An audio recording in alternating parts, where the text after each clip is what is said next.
반갑습니다, 학생 여러분. 오늘은 선생님과 청강사자 현부전이라고 하는 가전체 설화에 대해서 하나 공부를 해볼까 합니다. 제목이 너무 낯설어서 이게 무엇을 얘기하는 건지라고 좀 궁금해할 친구들이 많을 것 같은데요. 선생님은 여기서 딱 하나만 기억하고 갈게요. 현부라고 하는 요 단어의 의미를 하나만 알고 넘어가도록 하겠습니다. 현부라고 하는 게요, 거북이의 별명이라고 생각하시면 되겠습니다. 선생님, 거북이의 별명 현부라는 게 무슨 뜻인가요? 네, 검은 옷을 입은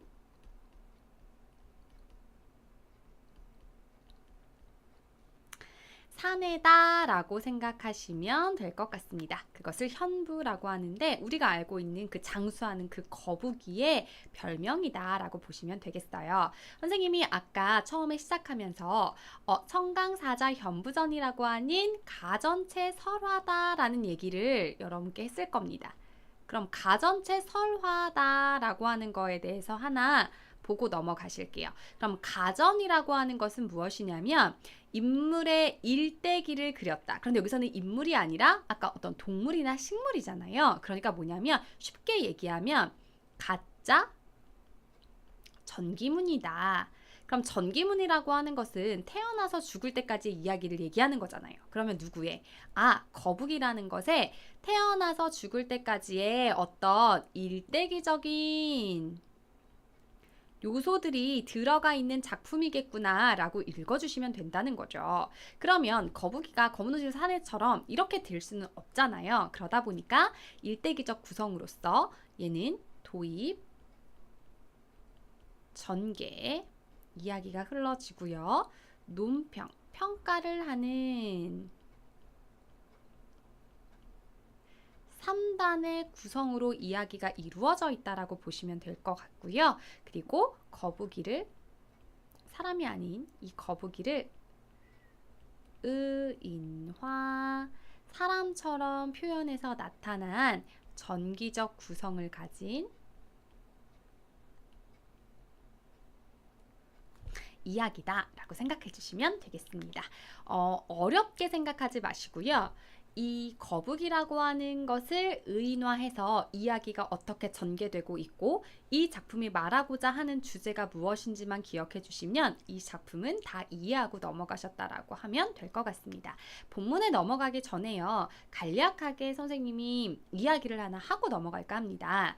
예전에 거북이가 사용됐던 용도가요, 점을 치기 위해서 사용됐던 걸 아시나요? 먼저 이 거북이의 등껍질을요, 불에 태운대요. 그래서 태우고 나서의 그 거북이 등껍질이 갈라져 있잖아요. 그래서 그걸 가지고 기륭 화복을 점쳤다라고 하는데, 그럼 거북이가 그렇게 점을 치는데 활용이 됐던 것처럼 이 작품에 나와 있는 이 거북이가 그런 용도로서 나라의 등용이 되어서 정사를 돌보다가 이제 어떻게 변해갔었는지에 대한 이야기라고 보시면 될 것 같습니다. 자, 그럼 본문에 들어가서 전체 줄거리부터 하나 읽고 넘어가도록 할게요. 현부는, 현부의 선조는, 그럼 현부라고 하는 건 아까 선생님 거북이라고 얘기했어요. 검은 옷을 입은 사내. 현부의 선조는, 조상은 신인, 그러니까 신과 같은 존재였대요.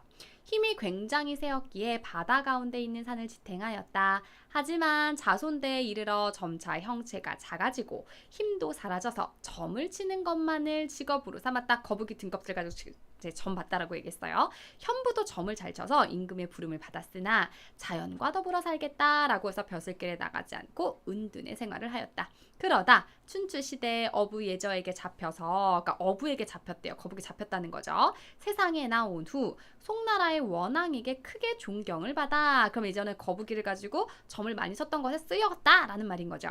나라에 공을 세우고 후에 사라지게 되었다. 그러나 현부가 어디서 생을 마감했는지는 아무도 모른다. 벼슬아치들은 그를 숭상하여 황금으로 그의 형상을 만들어, 그럼 황금으로 만들어도 우리 황금 거북이 있잖아, 그쵸? 그렇게 만들어서 몸에 지니고 다니기까지 했단다. 현부의 세 아들 중 두 아들은 물에 삼겨 죽임을 당했고, 선생님 그럼 물에 삼겼다라는 건 뭘까요? 네, 거북이 삶아 먹었다라는 거야. 그러니까 뭐야? 특별한 음식으로서 거북이 먹었다.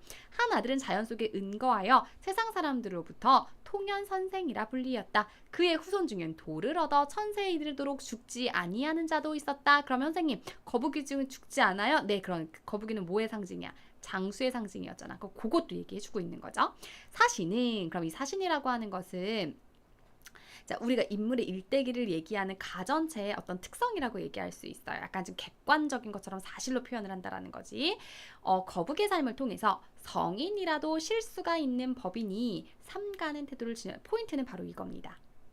거북이라고 하는 애도 어떻게 해요? 존경을 받아서 나라에서 귀하게 쓰임을 받았다라는 겁니다. 그런데 공자의 제자였던 자루도 어떻게 살다 보면 성인들도 실수를 한다. 그러니 일반인인 우리들도 어떠한 실수와 어떠한 환경이 있을지 모르니 삼가라. 그럼 여기서 삼가라고 하는 것은 다른 말로 말하면 조심하라. 다른 말로 말하면 뭐하라? 경계하는 태도를 지녀라 라고 생각해 주시면서 읽어주시면 좋겠습니다. 자, 그럼 등장인물부터 확인하시고요. 본문으로 넘어갈게요. 현부는 침착하고 도량이 크며, 그럼 도량이라고 하는 건 도가 넓다.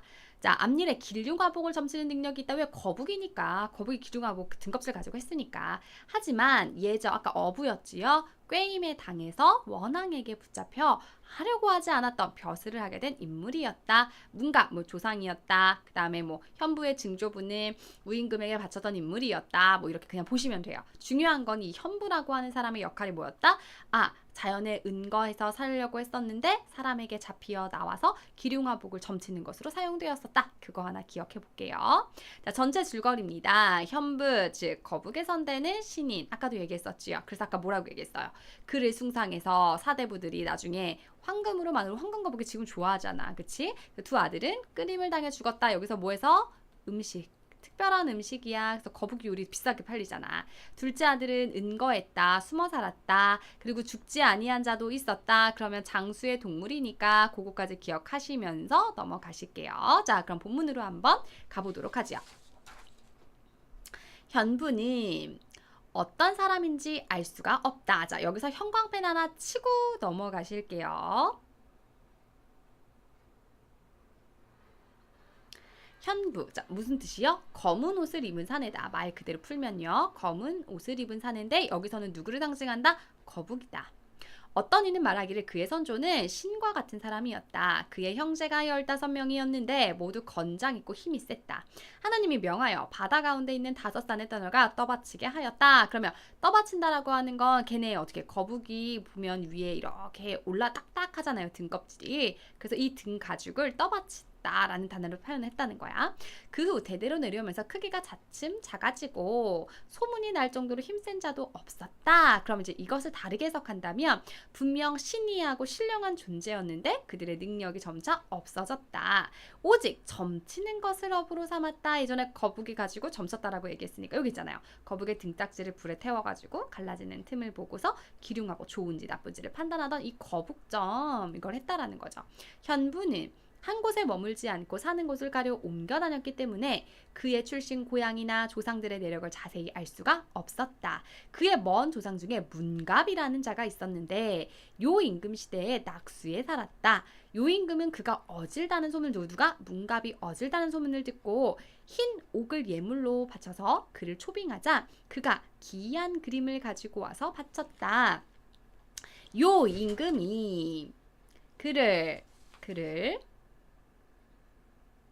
가상히 여겨 낙수의 제후로 봉하였다. 그의 증조는 그럼 증조부는 하나님의 심부름꾼이라고만 알려져 있을 뿐 이름이 밝혀지지 않는데 바로 홍범 구주를 지고 와서 우임금에게 바쳤던 것이다. 이런 거래요. 세상에 9가지 법칙. 할아버지의 이름은 백약이다. 그는 우임금 시대에 고노라는 곳을 소술주자였고 옥난행에서 힘을 공을 세웠고 아버지의 이름은 중광이다. 그는 나면서 옆구리에 나는 달의 아들 중광인데 나를 얻으면 서민은 제후가 될 것이고 제후는 제왕이 될 것이다 라는 글이 새겨져 있었다. 그럼 얘들아, 요 글은 지금 중광도 어찌됐든 누구야? 거북이의 아버지인 거니까 얘도 거북이였을 거잖아. 근데 그 사람에게 이런 글자가 새겨져 있대요. 그러면 그런 글자라고 하는 거는 거북이의 어디에 새겼다는 거야?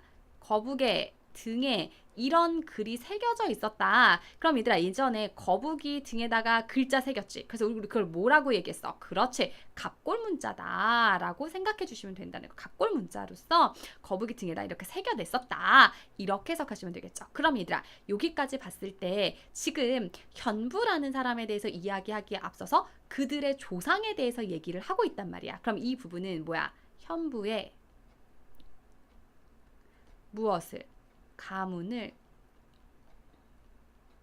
소개하고 있는 부분입니다. 라고 읽으실 수 있다라는 거죠. 자, 그러면서 이제 그 다음에 현부라는 사람에 대해서 이야기하기 시작합니다. 현부는 어떤 사람이었는지 한번 볼게요. 현부는 아주 침착하고 도량이 컸다. 얘들아, 이 구절에 형광펜 하나 치고 시작할까요? 자, 보통의 그러니까 소설이나 글에서는 인물에 대해서 외양 묘사가 훨씬 더 많고 직접 제시는 별로 없습니다. 그런데 이 설화에서는 현부라고 하는 사람이 어떤지 인물의 성격을 직접적으로 제시한 부분이 등장을 했네요. 그의 어머니가 요광성이 품에 들어오는 것을 꾸고 임신을 하였는데 태어났을 때 관상을 보는 이가 얘를 보고 얘기했다라는 거. 뭐라고 얘기했는데 등은 산과 같고, 그죠? 거북이 등 이렇게 올라왔잖아. 거기에 별들이, 그럼 여기서 별들의 모양이 무늬를 이루었다라고 하는 거, 거북이의 등껍질의 모양을 얘기하겠죠. 신령스러운 관상이다. 그렇다면 아마도 너가 난 자식이 매우 훌륭할 거다.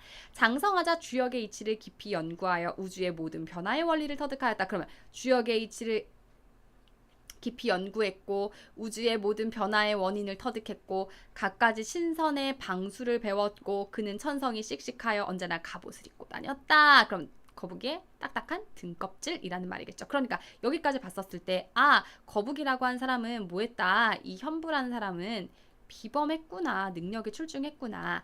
임금이 그의 명성을 듣고 심부름꾼을 보내어 불렀으나 거만하게 돌아보지 않고 노래를 부르기를. 자, 여기서 노래가 들어가겠어. 노래를 불렀다 그랬어. 그럼 이 노래 내용을 한번 볼까요? 진흙 속의 논의는 재미가 끝이 없는데 벼슬살이를 내가 왜 하겠습니까? 그럼 얘는 뭐 하겠다는 거야? 나 벼슬 해요 안 해요? 저 벼슬 안 할 거예요. 어디에서? 저 자연에서 묻혀 살 거예요. 이런 얘기를 하는 거죠. 그럼 현부의 노래는 뭐다? 임금의 뜻을 뭐한다? 거절했다. 그럼 얘는 뭐 하고 싶다? 자연 속에 묻혀 살겠다. 그럼 벼슬살이의 미련이 없다. 그러면 얘가 중간에 시를 삽입했잖아. 그럼 중간에 시를 삽입했을 때 좋았던 의견은 뭐다?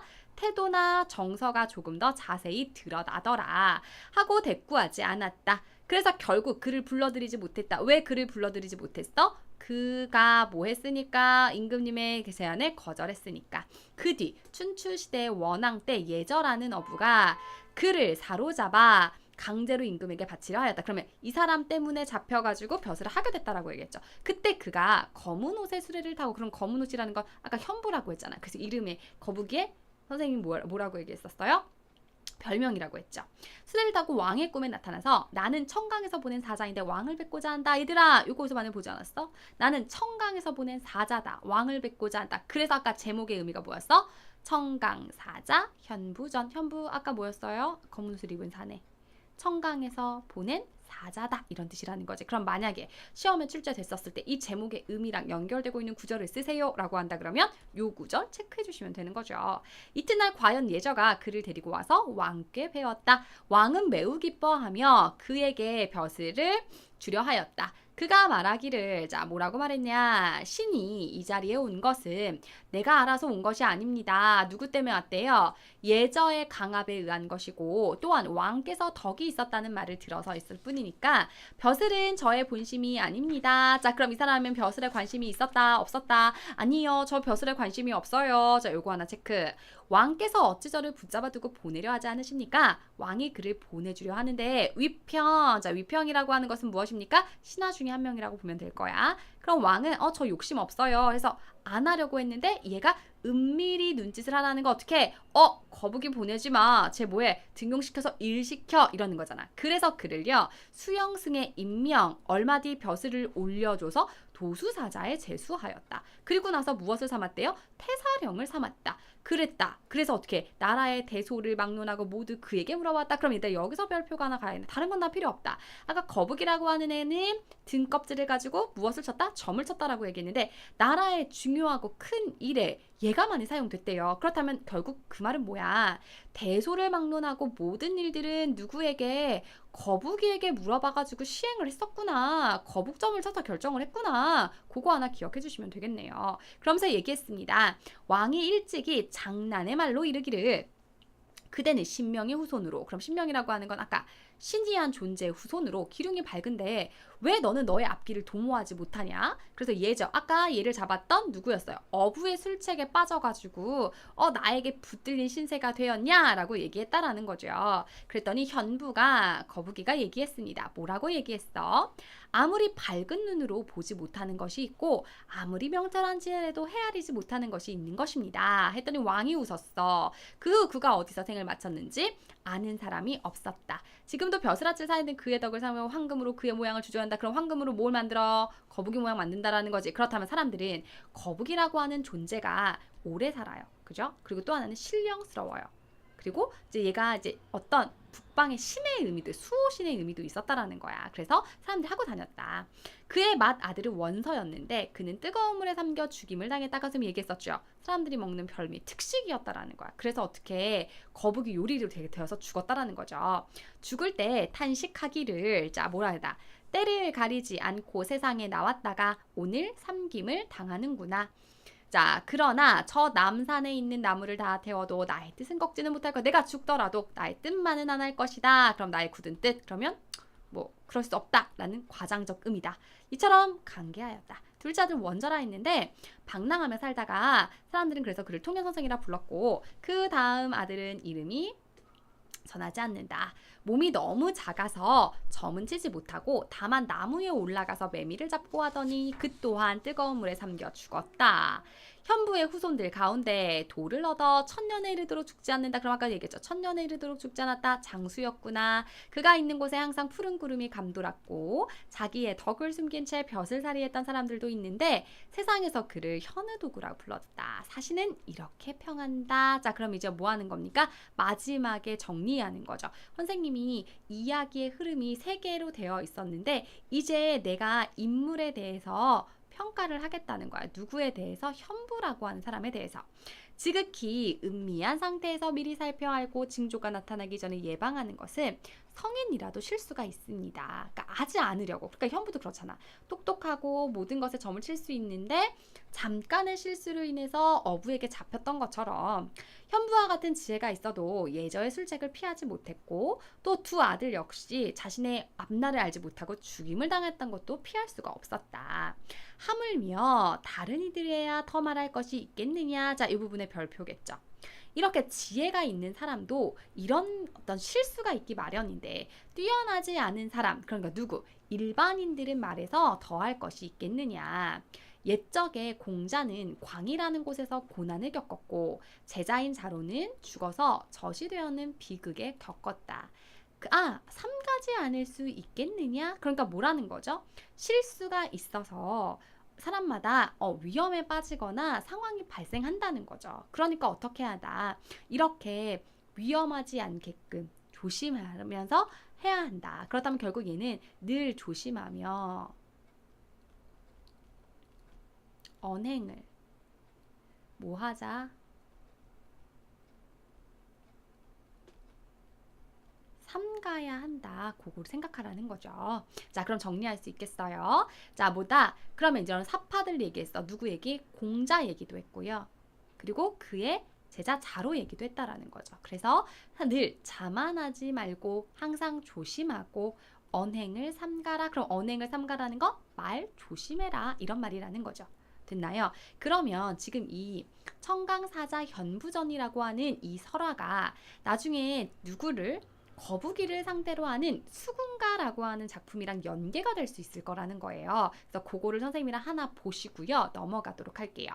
청강사자 현부전에서는 거북이에 대한 의인하였다면 수군가는 역시 구토설화. 구토설화라고 하는 거는 거북이 얘기했다라는 거죠. 청강사자 현부전의 거북이는 굉장히 신령스러운 존재야. 똑똑한 존재죠. 그런데 벼슬 나가기 싫어해. 근데 여기 수군가에서의 거북이는 임금님을 위해서 토끼의 간을 훔치려고 토끼 찾아가는 녀석이잖아. 충성스럽고 우직하다. 그럼 청강사자 현부전에서 말하고자 하는 것은 뭐해라? 언행. 말하는 거 조심해라. 실수하지 않게. 자, 수군가에서는 왕에 대한 충성심이지만 겉으로는 어떤 지배층의 횡포를 풍자하고 싶었던 거다. 그럼 형식적인 부분에서 시험 문제 출제될 수 있는 요소들이 좀 있겠다. 어떤 부분에서의 있는 건지 한번 확인할게요.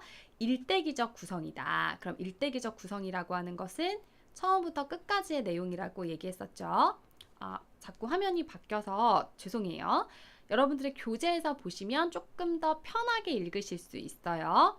자, 인물의 일대기적 형식의 구성을 얘기했고요. 사물에 얽힌 전고다. 중요한 건 얘가 3단 구성이었다라는 거. 그 다음에 구현하기가 편하는 사사조 중심의 운율이다. 서술자의 개입이 있다라고 하는 거 체크해 주시면 좋겠어요. 그러면 여기서 중요한 거는 그겁니다. 여기서의 어떤 말하고자 하는 주제의식에 대해서 차이가 있으니까 체크 하나 해놓으시고 얘네들의 둘의 공통점이라고 한다라는 건 거북이라고 하는 존재가 의인화돼서 사용되고 있다는 정도까지만 기억해 주시면 좋겠습니다. 자, 그럼 핵심 정리 한번 갈게요. 자, 요거 선생님이 글의 종류 가전이라고 말했어요. 가짜 전기문이다. 그러면 누구의 일대기였어? 거북의 일대기였구나. 그래서 구성이 도입, 전개, 비평의 일대기적 구성이다. 주제는 안분지족의 처세. 그러면 어떻게 해요?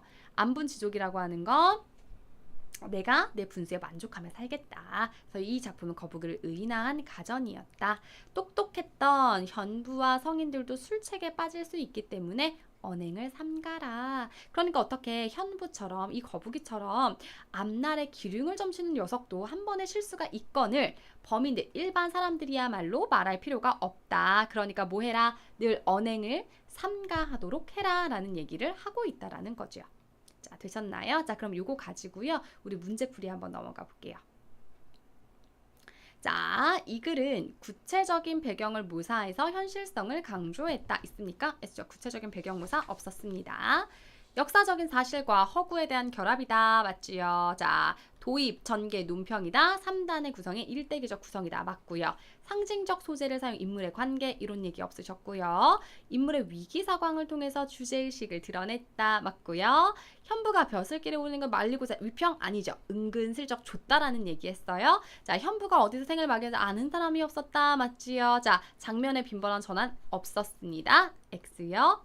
초월적인 인물이다. 초월적 인물이라고 하는 거 잘 봐야지. 신적인 인물을 등장해서 주인공 운명에 대한 암시가 있었다. 오호, 이런 얘기 없으셨습니다. 그리고 현부는 벼슬길에 올라 나라의 일들을 점쳐서 결정하였다. 모든 것에 점쳤다라는 얘기 했었으니까 그거 하나 기억해 주셨으면 좋겠어요. 자, 그 다음 거 하나 확인해 보실게요. 자, 서술형 문제 한번 가볼게요. 이 글에서 아버지 중광 옆에 새겨진 거북이에 무엇을 상징한다라고 선생님이 얘기했습니까? 그렇죠. 갑골 문자 얘기했던 거 기억나시죠?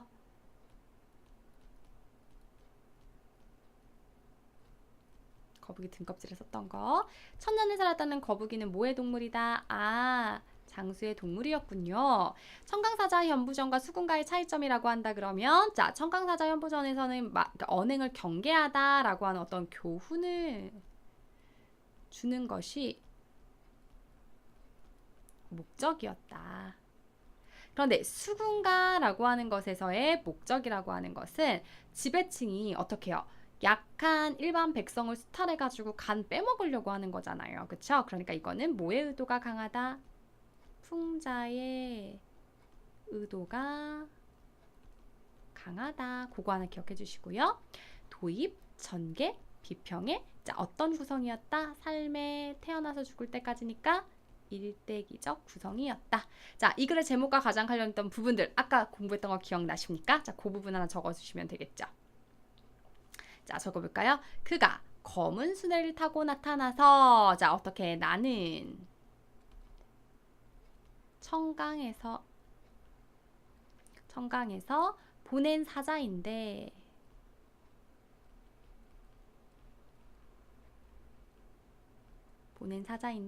왕을 뵙고자 한다고 말했다.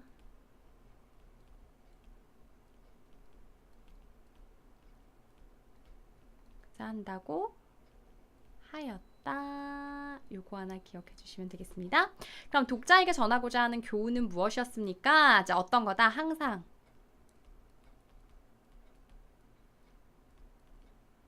언행을 삼가고 안분 지족의 자세를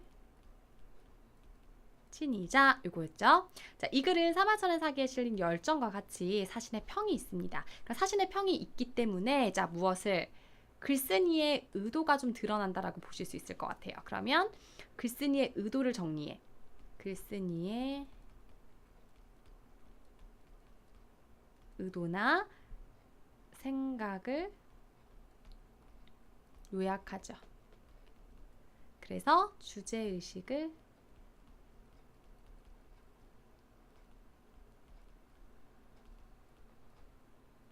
선명하게 표현한다까지 읽어주시면 좋겠습니다.